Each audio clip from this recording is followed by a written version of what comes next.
আসসালামু আলাইকুম।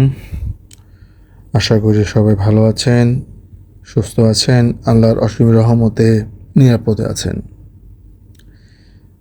আমাদের চ্যানেলটির সাবস্ক্রাইব, লাইক, শেয়ার এবং বেল আইকনটি একটু কষ্ট হলে একটু প্রেস করে দিবেন, যেহেতু আমরা নতুন। আর আমাদের ভুল ত্রুটি হলে অবশ্যই ক্ষমা সুন্দর দৃষ্টিতে দেখবেন, এটা আমরা আশা করি। এখন আমি আমাদের ইমেল অ্যাড্রেসটি আপনাদেরকে বলে দিব। আমার ইমেল অ্যাড্রেসটা হলো bhutghonta@gmail.com। BHOOT ভূত GHONTA ঘন্টা@gmail.com।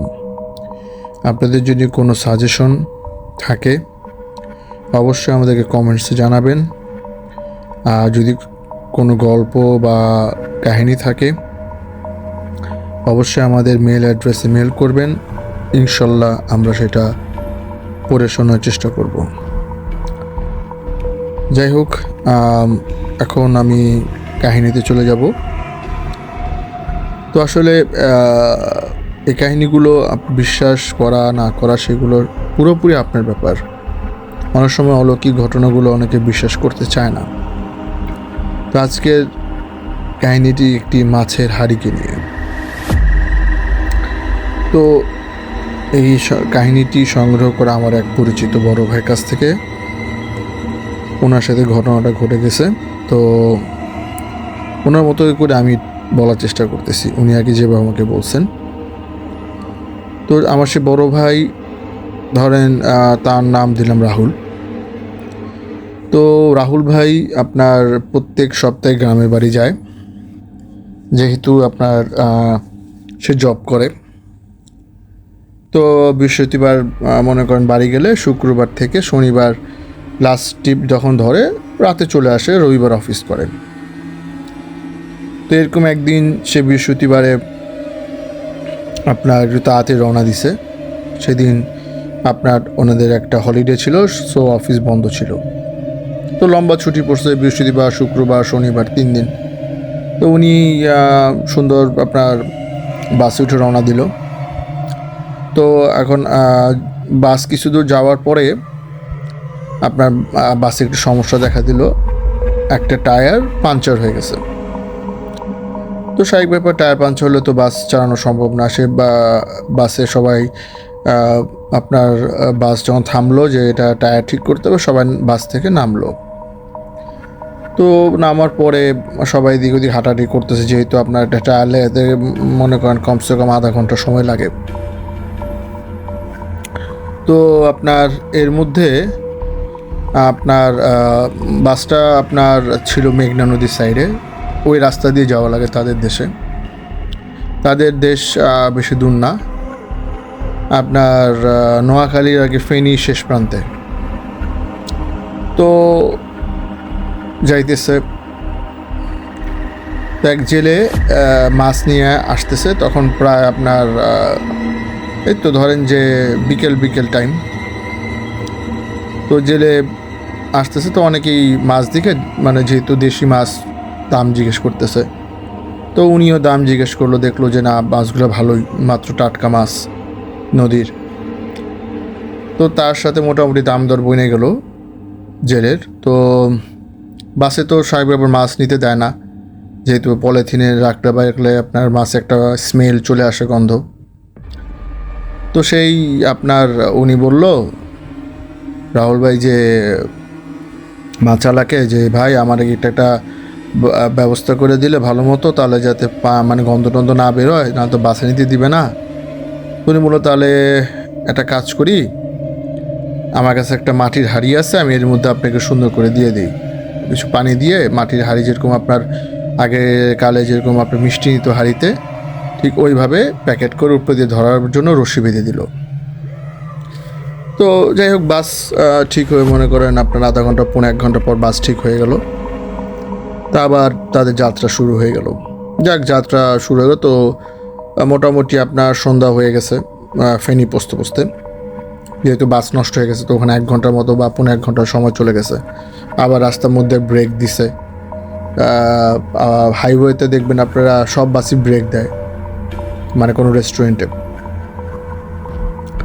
তো উনি যখন সন্ধ্যা হয়ে গেছে, ওখান থেকে যেখানে উনি নামবে ওই জায়গা থেকে আবার আপনার রিক্সা বা আপনার ভ্যানে করে তাদের বাড়িতে যাইতে হয়। তো ইতিমধ্যে কি হইল, আপনার মানে অনেক বৃষ্টি শুরু হয়ে গেল, তুমুল বৃষ্টি, ঝড় একদম। তো এই সময় তো মনে করেন এমনি গ্রাম অঞ্চল, রিক্সা গাড়ি কিছুই পাওয়া যায় না। তো উনি চিন্তা করলো যে আর একটু ওয়েট করি, তারপরে আস্তে ধীরে বাড়ির দিক যাবো, যেহেতু অনেক বৃষ্টি। আর ওনাদের বাড়িটা আপনার একটু ব্যাকওয়ার্ড পড়ছে, তো যার জন্য অর্ধেক আপনার পাকা রাস্তা আর বাকিটুকু কাঁচা রাস্তা যাইতে হবে। বৃষ্টি না হলে তেমন প্রবলেম হইতো না। তো যাক, উনি দেখলো যে না, এখন তো মোটামুটি 8টা-9টা পার হয়ে গেছে। তো ওই চিন্তা করলো যে তাহলে এখন দেখি, চেষ্টা করে যাওয়া যায় কি না। গুড়ি গুড়ি বৃষ্টি এখনও পড়তেছে। তো যাই হোক, উনি ওই জায়গা থেকে চিন্তা করলো যে যতটুকু কাঁচা রাস্তা, পাকা রাস্তা আছে একটুকু আমি হেঁটে যাই, তারপর দেখি ওখান থেকে যদি কোনো রিক্সা পাই বা ভ্যান পাই যাব। কারণ এখান থেকে উনি যেখানে আসে বাজার থেকে কোনো রিক্সা ভ্যান পাইতেছে না, মানে ওনাদের ওখানে যাবে না আর কি। তো যে কথা সেই কাজ, উনি আপনার পায়ে হেঁটে রওনা দিল। তো দুই দিকে আপনার ধান ক্ষেত, মধ্যে দিয়ে রাস্তা যাইতেছে। তখন বৃষ্টিটা আবার বেড়ে গেল। তো উনি আস্তে আস্তে হাঁটতে হাঁটতে তো ওনার মনে হইতেছে কেউ তার কানে কানে এসে বলতেছে, মাছগুলো দে না, মাছগুলো আমি খাবো, মাছগুলো দে। তো উনি হঠাৎ পিছন দিক তাকায়, সামনে তাকায়, আবার সাইডে তাকায়, কিছুই দেখে না। কিন্তু মনে হচ্ছে তার কানের পাশে কে জানি কথাগুলো বলতেছে তাকে। তো উনি হাঁটতেছে, আবার তার কানের পাশে এসে বলতেছে, দে না, মাছগুলো দে, আমি অনেক ক্ষুধার্ত, মাছগুলো দে, আমি খাই। তো উনি তো বুঝতে পারতেছে না যে কী হইতেছে ওনার সাথে। পরে ওনার মনে একটু ভয় ভয় আসলো। তো ওই কাঁচা পাকা রাস্তা পার হইলেই এই ওনার এক চাচার বাড়ি পড়ে, দুঃসম্পর্কের। যেহেতু উনি মনে একটু ভয় পাইতেছে, চিন্তা করলো যেহেতু আমার চাচার বাড়ি আছে, ওখানে যাই, আমার চাচাতো ভাইরা আছে, ওখান থেকে একজনে বলবো আমার একটু আগাই দিতে। তো উনি ওনার চাচার বাসায় যা নক করলো, তো ওনার চাচি দরজা খুললো। তো খোলার পরে জিজ্ঞেস করলো, কী অবস্থা তোমার, কেমন আছো রাহুল? তো বললো, হ্যাঁ চাচি ভালো আছি।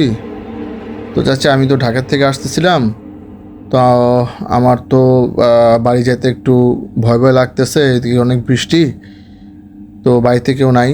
তো বললো, না বাসায় তো কেউ নাই। আচ্ছা দাঁড়াও, আমি দেখি তোমার কেউ আছে কি না। পরে ওনার যে মানে 2 ছেলে ছিল, তো বললো যে 2 ছেলে তো আমার বাইরে, তুমি একটু দেখো, ওরা তো আসার টাইম হয়ে গেছে, যেহেতু ওরা ব্যবসা বাণিজ্য করে। বলে আচ্ছা ঠিক আছে চাচি, তাহলে আমি একটু বাইরেই আসি, ওখানে দেখি ও আসে কিনা। ও না, তুমি ভিতরে আসো, বৃষ্টি পড়তেছে। বলে না, ওই যে ওখানে, কারণ ওনার আবার ধূমপান অভ্যাস ছিল। চিন্তা করে দাঁড়ায় ওই পাশে একটা ছাউনির মতো ছিল, দাঁড়ায় সিগারেট খাই, দেখি ও আসে কিনা। তো তার ওই চাচাতো ভাইয়ের নাম ছিল সুমন। তো উনি দাঁড়ায় সিগারেট খাওয়া শেষ হয়েছে, তো উনি দেখছে যে সুমন আসতেছে। তো বলতেছে, কী ব্যাপার রাহুল ভাই এত রাতে? বলে, আরে ঢাকার থেকে আসতেছিলাম, বৃষ্টিতে তো আটকে গেছি, এর মধ্যে বাসও নষ্ট হয়ে গেছিলো, তো তুমি আমার একটু আগাই দাও, আমি তো মাছ সাথে। তো ও আচ্ছা, এখানে আবার ও জিজ্ঞেস করছিল যে হাঁড়িতে কি? বললো যে হাঁড়িতে মাছ। বলে হ্যাঁ, রাস্তায় বাস নষ্ট হয়ে যাওয়াতে আমি আর কি এক জেলে থেকে কিনে নিলাম। যাক, ভালো হয়েছে। তো চলেন তাহলে আপনি একটু আগাই দিই, যেহেতু বললেন। তো দুজনে যাইতেছে কথা বলতে বলতে। তো কিছু দূর যাওয়ার পরে ওই জায়গায় আপনার একটা সামনে গেলেই একটা নদীর মতো পড়ে, ওখানে আবার একটা সাঁকোর মতো আছে। তো সাঁকো মানে বাঁশ দিয়ে করা আর কি। তো ওই বাঁশে ওখানে সাঁকোর সামনে যাওয়ার পরে ওই পাশে আবার 2জন দাঁড়ায় রয়েছে সাঁকোর ওই পারে, কারণ ওনারাও পার হবে, এনারাও পার হবে। তো ওনার পাশে তো ওনার ভাই সুমন। তো সুমন ওনাকে বলতেছে যে তোর কাছে মাছগুলা চাইলাম, তুই মাছগুলা দিলি না আমাকে, তুই কাজটা কি ভালো করলি? তো উনি একবার ওনার ভাইয়ের দিক তাকায়, সন্দেহ হয়েছে যে উনি কি বলছে কি না কথাটা। তো বলে যে সুমন তুমি কিছু বলছো? বলে না ভাই আমি কি বলবো। বলো আচ্ছা। পরে সাঁকোটা পার হইলো, তো ওই দুইজনও ওই সাঁকোটা পার হয়ে পারে চলে আসলো। এবার চলে আসে, ওনারা দাঁড়ায় রয়েছে। তো ওনার সুমন আর রাহুল ভাই দুজন পার হয়ে গেল। পর সুমন বলতেছে রাহুল ভাই আপনি তো অনেকক্ষণ হাইটা নিছেন, আমার হাতে দেন, আপনার মানে হাত ব্যথা করতেছে। উনি চিন্তা করলো হ্যাঁ এতক্ষণ হাতের মধ্যে রাখছি, ওর কাছে দেই। তো দেওয়ার পরে ওই সুমন বলতেছে রাহুল ভাইয়েরকে যে মাছগুলা খেতে ভারী মজা, কি মজার মাছ দিলি, এটা বলেই ও মাছগুলা খাওয়া শুরু করছে ওনার সামনেই। এটা দেখে তো ওনার অবস্থা মনে করেন যে 12টা বাজে গেছে। কাঁচা মাছ তো বলছে এই তুমি কি করতেছো, বা কাঁচা মাছ খায় ফেলতেছো। তো উনি মোটামুটি রীতিমতো মানে ওখানে একটু শাউট করে কথা বলতেছে। তো এটা আবার ওই যেই দুজন সাঁকো পার হয়েছে ওই দুজন আবার দেখতেছে তাকায় তাকায় যখন কি হইতেছে। তো ওই মানে পিচাসটা আপনার মাছ খাইতেছে একমাত্র আপনার ওই রাহুল ভাই দেখতেছে, ওনারা শুধু দেখতেছে যে হাঁড়িটা উপর দিকে উঠে গেল, হাঁড়িটা উপর দিকে উঠে আবার হাঁড়িটা আপনার নিচের দিকে পড়ে ভেঙে গেল, কিন্তু এর মধ্যে মাছ খেয়ে ফেলছে এটা ওনারা দেখতেছে না। পরে তার একটু কথা জোরে বলে তারা আবার সাগরে এই পারে আসে, বললো যে ভাই কী হয়েছে। আর বলে ভাই দেখেন আমার চাস্তো ভাই একটা সুমন আসছে, দেখেন মাছগুলো খায়া কইছে নিয়ে চলে গেল। ভাই আপনার সাথে তো কেউই ছিল না, আপনার সাথে একটা হাঁড়ি দেখছি আমরা হাতে, এই তো হাঁড়ি দেখছে না করে দেখেন না, আমরা দেখলাম হাঁড়িটার উপর দিকে উঠলো আবার নিচের দিকে নেমে গেলো। দেখেন এই হাঁড়িতে আমি মাছ কিনছিলাম, এখন একটা মাছও নাই, ও খায়া সুন্দর চলে গেল, খুঁজে গেলো আর পাইতেছি না খুঁজা। তখন ওনারা বলতেছে আরে ভাই এটা তো আপনার ভাই ছিল না, এই ভাগ্য ভালো যে আমাদের থাকাতে আপনার ক্ষতি করে না। আমরা বুঝতেছিলাম যে আপনি কার সাথে কথা বলতেছেন, কিন্তু আমরা কাউকে দেখতেছিলাম না, এই জন্য আমরা দাঁড়াইছি যে দেখি ওনার কি কাহিনীটা কি। ভাগ্য ভালো যে আমরা এখানে ছিলাম, না তো পিছে আপনাকে মাইরেই ফেলতো। তো এটা শোনার পর তো উনি অনেক ভয় পায়, পরে জিজ্ঞেস করে যে আপনার বাড়ি কই, বা ওনার বাড়ির কথা বলে, পরে ওনারা বাসায় পৌঁছায় দিয়ে আসে। যাক, পৌঁছে দিয়ে আসার পরে আর তেমন কোনো ঘটনা ঘটে নাই। তো আল্লাহর রহমতে উনি এখন ভালো আছে, ওই কথা আর উনি মনে করতে চায় না, যেহেতু অনেক ভয়ানক একটা রাত ছিল তার জন্য। যাই হোক, এটা ছিল আপনার মাছের হাড়ির একটা কাহিনী। তো আশা করি আপনাদের ভালো লাগছে।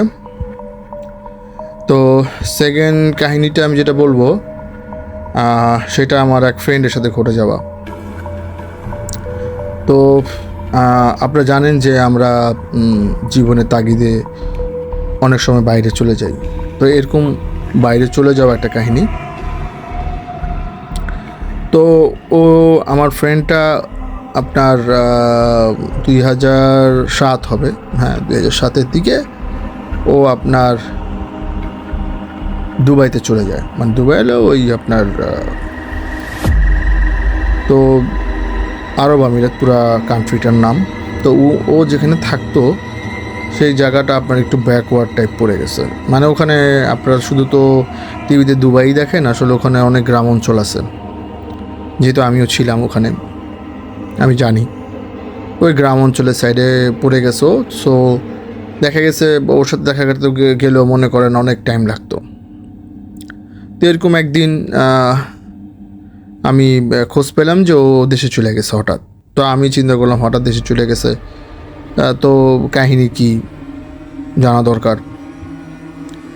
পরে আমি ওরে ইন্টারনেট থেকে ফোন দিলাম যে কী ব্যাপার দেশে চলে গেছোস। পরে ও আমাকে যেভাবে কাহিনীটা বলছে সেভাবে বলি আপনাদেরকে। তো ও আর ওর দুই ফ্রেন্ড, আপনার একটা হলো ইন্ডিয়ান একটা পাকিস্তানি, ওরা একসাথেই জব করতো। তো ওরা প্রত্যেক দিনের মতো আপনার কাজটা সেরে বাসার দিকে যাবে। তো স্বাভাবিক ব্যাপার, আমরা নর্মালি প্রত্যেক দিন তো আর হাট বাজার করতাম না, সপ্তাহে একদিন। তো ওরাও সপ্তাহে একদিন করতো। তো সেই দিন একটু বাজার করতে হতে একটু লেট হয়ে গেছে। তো ও তখন ওই জায়গায় আপনার নতুন, বেশি দিন হয়নি গেছে। তো ওরা ওখান থেকে আপনার একটা ট্যাক্সি নিল। তো ট্যাক্সি নিয়ে ওদের যেখানে ওরা থাকে। তো ওখানে ওটা জায়গার নাম হলো রাসেল আল খাইমা। তো রাসেল আল খাইমা যেখানে থাকে ওখানে আপনার বেশিরভাগই হলো আপনার মানে কাঁচা রাস্তা, মানে এত পাকা না ভিতর সাইডে। তো ট্যাক্সি নিয়ে ওরা মোটামুটি যেতে সময় লাগবে আপনার আধা ঘন্টা। তো যখন ওরা মানে মার্কেট ওই জায়গা থেকে বের হইলো তার কিছু দূর পরে আপনার মরুভূমি পড়ে। তো মরুভূমিতে তখন নতুন দেখা যায় একটা একতলা বাড়ির মতো দেখা যেতেছে। তো ওর খুব ইন্টারেস্ট হইলো দেখার জন্য। তো যেহেতু ওর দুই ফ্রেন্ড ওইগুলো ফ্রেন্ডের মতো হয়ে গেছে, তো ওদের জিজ্ঞেস করলো যে এটা কী, বলে এটা অনেক একটা পুরনো বাড়ি, কেউ থাকে না। তো ওর খুব মনে শখ জাগলো যে এটা আসলে রাত্রেবেলা দেখতে কেমন লাগতেছে, আমি দেখি একটু। তো উনি বললো যে এখানে ট্যাক্সিটা থামাও, আমি এটা একটু দেখবো। তো পাকিস্তান যে ফ্রেন্ড ছিল ও বললো যে না, এটা না দেখাই ভালো।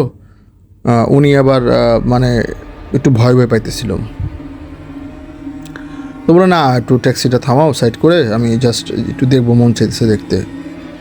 তো যে কথা সে কাজ, আমার ফ্রেন্ড তখন ট্যাক্সি থেকে নামলো, নাইমা ওর সাথে পাকিস্তান ফ্রেন্ডটাও ছিল, ইন্ডিয়ানটা যায়নি আর। তো ওরা ওই আপনার যে একতলা মতো বাড়িটা দেখতো ওখানে প্রায় সামনাসামনির কাছে চলে গেছে। যাওয়ার পরে হাতে তো টর্চ ছিল না, মোবাইলে লাইট দিয়ে যতটুকু দেখা যায়। তো দেখলো হ্যাঁ অনেক পুরনো একটা বাড়ি। বাড়িতে দেখলে তো বোঝা যায় যে বাড়িতে মানুষের চলাচল নাই, অনেক বছর যাবৎ মাকড়সার জাল, নিচে ধুলা জমে গেছে। তো ও একটু দেখে একটু ভিতরে ঢুকে আবার চলে আসলো, যে কেমন লাগতেছে, খুব ভালো লাগতেছে, অস্থির লাগতেছে। যে ট্যাক্সি করে আবার ওরা উঠে বাসায় চলে আসলো। আসার পরে ও আপনারা জানেন যারা আমরা বিদেশে ছিলাম, তো রান্নাবান্নাটা একাই করতে হয়। তো ওদের আবার সেপারেট ছিল, মানে এক রুমের একটা করে ফ্ল্যাট ছিল এক একজনের। তো ওরা ও বাসায় এসে আপনার ফ্রেশ হয়ে রান্না করলো, চিন্তা করলো যে আজকে একটু পোলাও আর গোস্ত খাবো, যা চিন্তা তাই কাজ। তো আপনার এক চুলায় পোলাও বসে দিয়েছে আর একটায় মাংস হইতেছে। তো ও সালাডটা কাটতেছে, ওর মনে হইতেছে যে ওর যে কিচেনের আপনার কর্নার কেজি মনে হয় দাঁড়িয়ে আছে, ওর মনে হইতেছে। তো ও তেমন একটা গুরুত্ব দেয় নাই। যাই হোক, রান্নাবান্না কাজ চলতেছে। তো ও প্রায় রান্নার শেষের দিকে ওর আবার মনে হলো কেউ যেন ওকে ফলো করতেছে।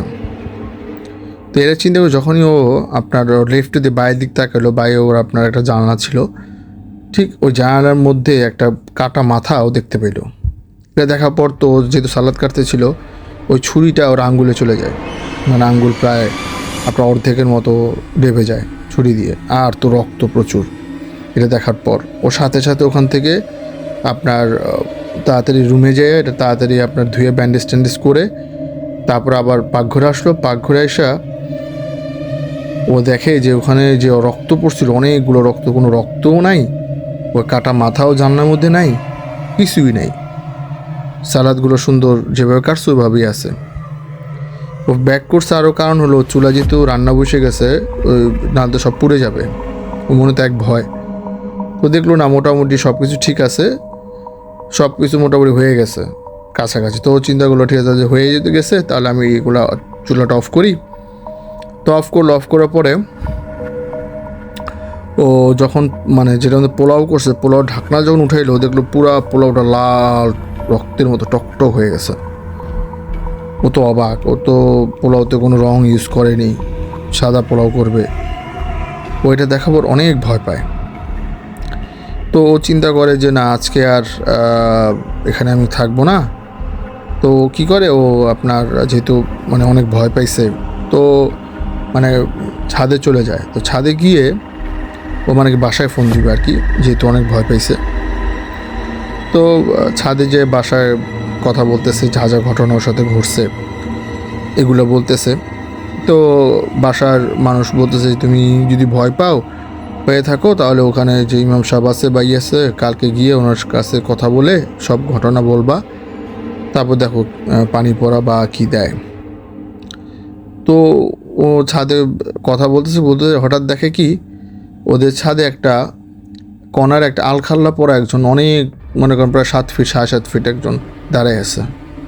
তো নর্মালি আরবিরা এদিকে আসে না, আর আরবিরা ছাড়া ওই দেশে আপনার যে আমরা যেটা বলি যে পা পর্যন্ত যেটা ওরা পরে আলখাল্লা বলি, এগুলো নর্মালি মানুষরা পরে না, যেগুলো আমাদের মতো বাঙালি বা পাকিস্তানি এরা নর্মালি পরে না আর কি, শখ হলে পরে। আর আরবিরা এদিকে আসে না, যেহেতু এটা আপনার মানে আমাদের যেই কাজ করে মানুষেরা এরাই থাকে এই সাইডটায়, যারা থাকে তারা অবশ্যই এই ব্যাপারটা জানে। তো উনি মানে আমার ফ্রেন্ড চিন্তা করলো যে কী ব্যাপার, এই এত রাতে আরবি মানুষ আমাদের এই অ্যাপার্টমেন্টের ছাদে। ওর মনে একটু কৌতূহল হইলো, এমনি তো ভয় পাইছে। তো উনি ও আবার ওকে আস্তে আস্তে সামনের দিক গেলো, যাওয়ার পর তো পেছনটা ঘুরে আসে, তো ওকে ডাক দিল। ডাক দেওয়ার পরে ওই যেটা আলখাল্লা পরা ওটা পেছন দিক মানে ওর দিক তাকাইলো। তাকানোর পরে ওর চেহারাটা দেখার পর চেহারাটা অনেক একটা ভয়ানক ছিল, মানে যেটা ও আর কি বর্ণনা করলো। হ্যাঁ, দাঁতগুলো বের হয়েছিল, মানে মনে হইতেছে যে মানে কি বলবো আপনাদেরকে, মানে ও যেভাবে আমার বলছে যে দাঁতগুলো এতই বড় বড় যে দেখে মানে মনে হইতেছে ভয়ের মতো, মানে কামড় দিলেও শেষ, এত বড় বড় চোখ দিয়ে আপনার মনে হয় যে আগুনের মতো ঝরতেছে। আর আপনার প্রচণ্ড কালো ছিল, কুচকুচে কালো। এটা দেখার পর তো তাড়াতাড়ি ছাদ থেকে দৌড় দেওয়ার পরে আপনার ওই যে ওর ফ্রেন্ড ছিল, ফ্রেন্ডে যা তাড়াতাড়ি নক করছে। নক করার পরও দরজা খুলছে, বলে কী হয়েছে, পরে ওরে আগে ভিতরে গেলো, পরে ওর পুরা কাহিনী বললো। তো বললো ঠিক আছে তাহলে আজকে এখানে থাকো আমার সাথে, সকালে দেখি। তো সকালে পাশেই মসজিদ ছিল, মসজিদ যাবর ইমাম সাহেবকে। আপনারা দেখবেন যে আমাদের যেগুলা বাঙালি পাকিস্তানি বা ইন্ডিয়ানরা থাকে এখানে বেশিরভাগ বাঙালিও আপনার, আমি যেগুলো পাইছি বাঙালি ইমাম সাহেব বা মুয়াজ্জিন থাকে। তো তাদেরকে যা বলার পরে বলে যায় আমি তাহলে তোমাকে কাজ করি, যেহেতু তোমার এই প্রবলেম হয়েছে, আমি কিছু পানি পড়া দেয়, আর তুমি যদি পারো তাহলে দেশ থেকে একটু ঘুরে আসো, বাংলাদেশে যাও, যেহেতু অনেক ভয় পাইছো, আপাতত আমি তোমার এখান থেকে ট্রিটমেন্টটা দিয়ে দিতেছি। তো যাক, ট্রিটমেন্ট দেওয়ার পর উনি ও তাড়াতাড়ি, যেহেতু আমারও বলার সময় পাইনি, আমি মানে খুব তাড়াতাড়ি 2-1 দিনের মধ্যে টিকিট করে ও বাংলাদেশ চলে আসছে। তো বাংলাদেশ আসার পর আর সাথে ওরকম কোনো ঘটনা ঘটেনি, কিন্তু এই ভয়ের কারণে ও আর বিদেশে যাবে না, মানে এত ভয় পাইছে সে। তার ভিসা ছিল, সব ছিল, ও বলতেছে দেখ আগে জীবন তারপরে চাকরি। আমি বলি হ্যাঁ সেটা ঠিক। তো যাই হোক, এইভাবে এই ঘটনার সমাপ্তি হয়। আশা করি আপনাদের ভালো লাগছে। আর রিয়েল ঘটনাগুলো আপনার ছোটই হয়। আশা করি আপনারা আমাদের সাথে থাকবেন। আমাদের চ্যানেলটিকে অবশ্যই লাইক, শেয়ার, সাবস্ক্রাইব করবেন, বেল আইকনটি প্রেস করে দিবেন।